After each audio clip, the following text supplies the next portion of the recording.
First year के session में हम फर्स्ट थियरी पेपर को डिस्कस करेंगे। पहले प्रीवियस सेशंस में हमने आपको परिभाषाओं के बारे में बताया है और उसी क्रम में आज हम आगे आपको लय और ताल के बारे में डिटेल करेंगे। लय क्या है, पहले हम लय को लेंगे, उसका क्या इम्पोर्टेंस है, लय की परिभाषा क्या है। तो लय का अगर हम देखें तो सीधा सीधा संबंध एक गति से है, एक चाल से है, रिदम से है। लय के पीछे बेसिकली वाइब्रेशंस और आंदोलन काम करते हैं। लगातार जब वाइब्रेशंस होते हैं एक बीट में तो वो लय का रूप ले लेते हैं, एक गति का, एक चाल का रूप ले लेते हैं, वही लय कहलाती है। लय के लिए हम इसको यूँ भी समझ सकते हैं कि जब सृष्टि का प्रादुर्भाव हुआ तो लय का भी साथ में ही प्रादुर्भाव हुआ, लय से ही सृष्टि बनी। उस वाइब्रेशन से, उस कंपन से, लगातार जो कंपन हो रहा है उसी से सृष्टि का प्रादुर्भाव हुआ है। यूँ कहा भी जाता है कि अगर लय नहीं हो तो प्रलय हो जाएगी, यानी संसार नष्ट हो जाएगा, संसार का विनाश हो जाएगा। अब लय के साथ अगर हम अपनी ज़िंदगी को देखें तो ज़िंदगी में भी लय का बहुत महत्व है। जैसे सृष्टि में बहुत महत्व है, वैसे ज़िंदगी में भी, जीवन में भी हमारी सांसों का आना जाना जो है वो एक लयात्मक है। वो एक निश्चित क्रम में चल रहा है, निश्चित चक्र में चल रहा है, निश्चित चाल है उसकी। अगर उसमें भी थोड़ा सा अगर कहीं ऊंच नीच हो जाती है, समझ लीजिए कम ज़्यादा हो जाता है, तो आप सोचिए ज़िंदगी खतरे में पड़ जाएगी। श्वास में एक क्रम चल रहा है और उसमें कहीं रुकावट आ जाए तो नेचुरली हम घबराएंगे, हमारा दम घुटेगा, तो वो ज़िंदगी नहीं सर्वाइव कर पाएंगे। इसी तरह सृष्टि में पृथ्वी का चलना, एक उसका धुरी पे घूमना, सूरज का सुबह निकलना, शाम को अस्त होना, ऋतुओं का आना जाना, ये इन सब चीज़ों का सृष्टि में एक क्रम चल रहा है ना। तो लय है तो सृष्टि है, ये क्लियर कीजिए। और उसके बाद में जब हम इस लय को संगीत के संदर्भ में देखते हैं कि संगीत में लय का क्या रोल है, तो सबसे पहले आपको मैं बता दूं कि संगीत जो है नाद से स्टार्ट है और नाद के पीछे भी गति है, वाइब्रेशन है, आंदोलन है, तभी नाद की उत्पत्ति हुई है। आहत नाद, जैसे आपको पहले भी मैंने जब इसकी परिभाषाएं बताई थी तब आपको मैंने डिटेल भी किया था इस चीज़ के बारे में।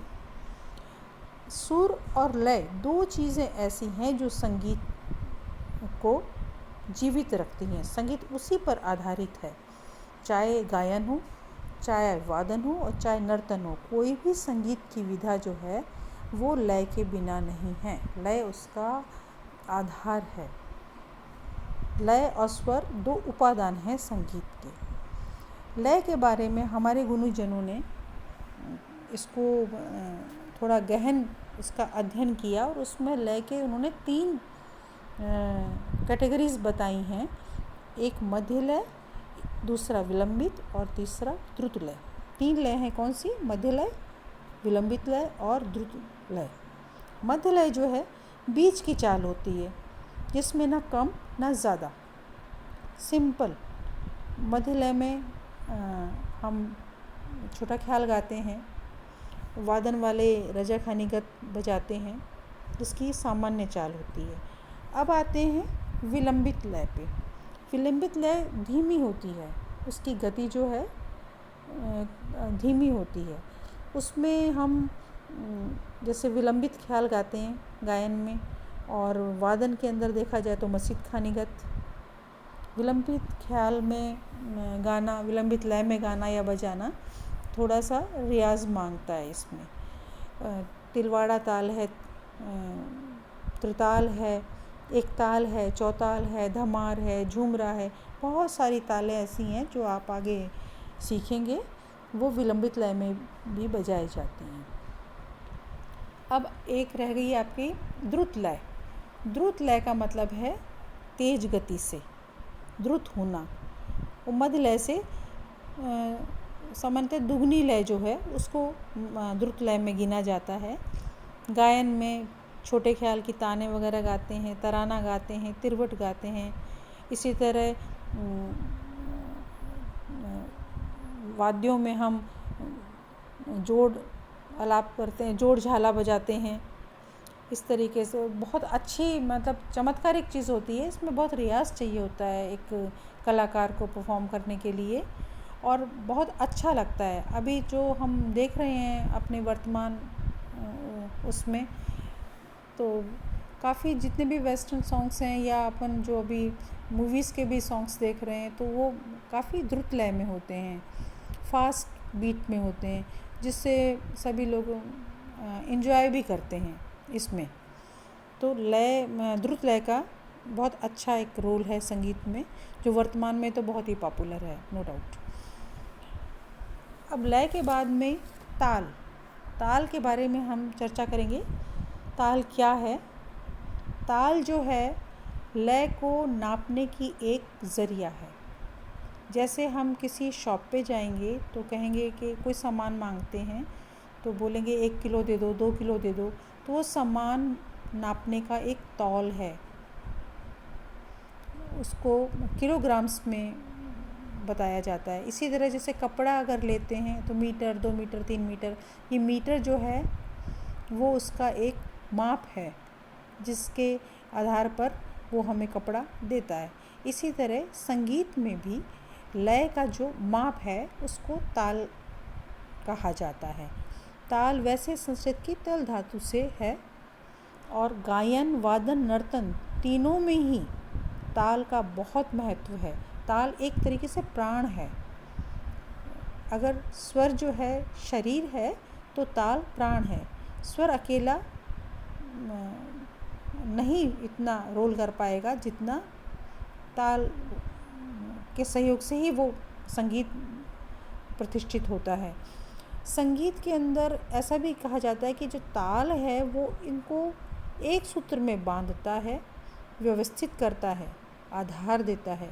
किसको? गायन को, वादन को, नर्तन को आधार देने वाला है ताल।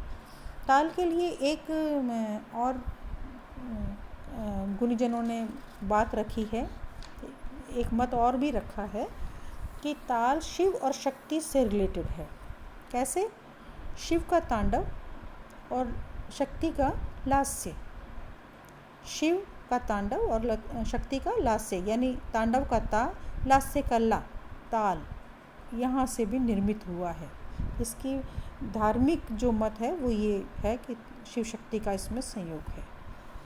ताल में थोड़ी डिटेल करना चाहेंगे ताल के बारे में। आपको पता होना चाहिए कि ताल के क्या क्या अंग हैं। तो पहले मैं जो डिटेल कर रही हूँ वो है मात्रा।